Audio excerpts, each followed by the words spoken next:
So in today's video, I'm gonna take you with me on how I make my book photos.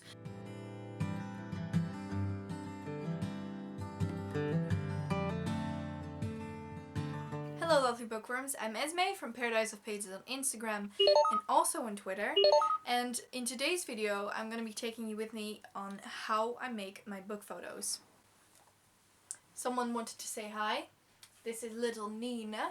Little Nina is with me always. She is my little tiny baby, or well, tiny. She's quite heavy. Basically what I'm gonna do is I'm gonna do this introduction here and then I'm gonna switch over to my phone where I will vlog the entire process for you guys.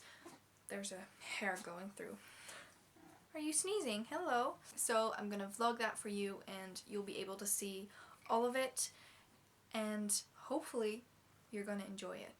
So today I'm gonna do a voiceover. This is actually the first time for me, so I hope it's gonna be okay. If I stutter here and there, please forgive me. So the first thing I am doing before I make book photos is obviously getting out the books that I want to put on a photo today. Next up are the supplies. You can see the big Fairy Loot box over there. That's where I keep all my supplies. And this time I was stacking things up. There was a lot to be brought down. Next up were my flowers. I think that's a big staple for my photos. I don't remember me not using those, at least in the layout that I have now and have been sort of following for quite a few years now. This time around I was choosing some autumny vibe flowers and leaves, and then it was time to get everything downstairs. This time around I actually had to do 2 rounds of going down because there was so much stuff. I'd love walking around with like a big heap of fake flowers. It looks amazing, doesn't it? Yes, I'm making fun of myself as well. So when I have everything gathered and laid out downstairs, I start laying out pages. These are actually from a book that was once my grandmother's before she passed away, and we were thinking we're not ever gonna read it anyway, so might put it to good use.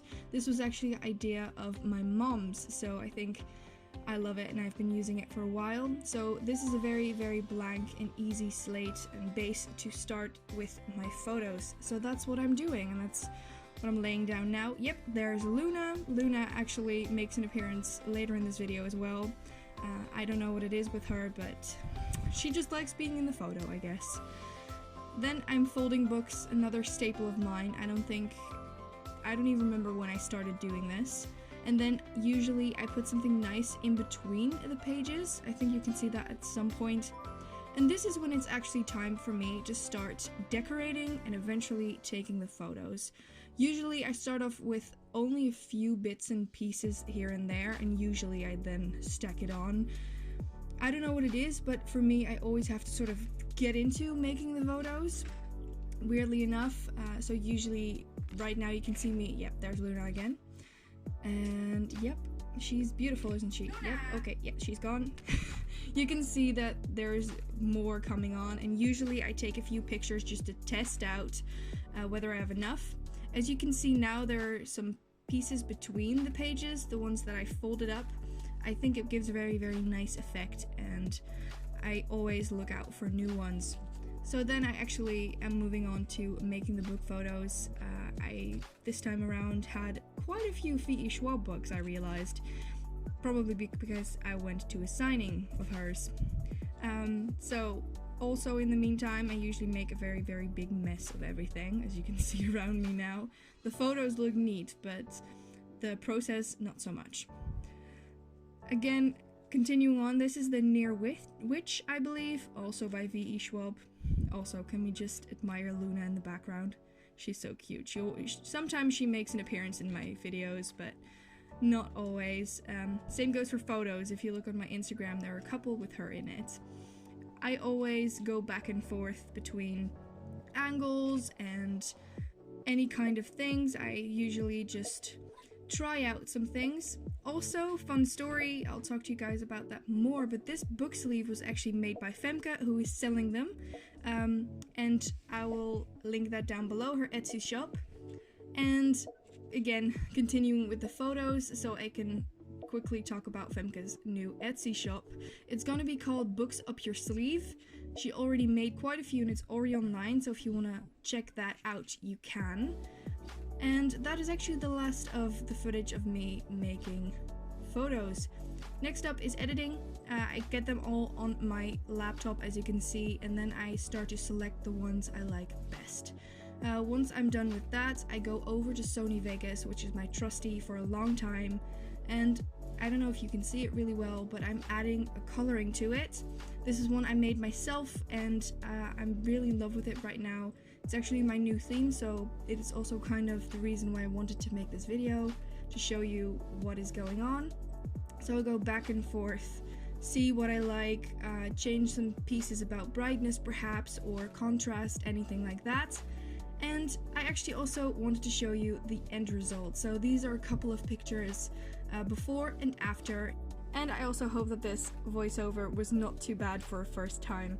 That said, I'm gonna give you over to the outro. So this is actually how I make my book photos. I hope that you guys have enjoyed it. It is quite an extensive process and it takes a lot of work actually. It might not look the part, but you have to fold all the books, get everything ready, lay out all the pages so you can have the books on top of it, have all your props, have some flowers, and then I actually go to editing, which is also something that you've seen on here. That is quite easy for me because I have the entire setup clear. I have the coloring saved on my Sony Vegas, which I also use to edit the videos that you see now.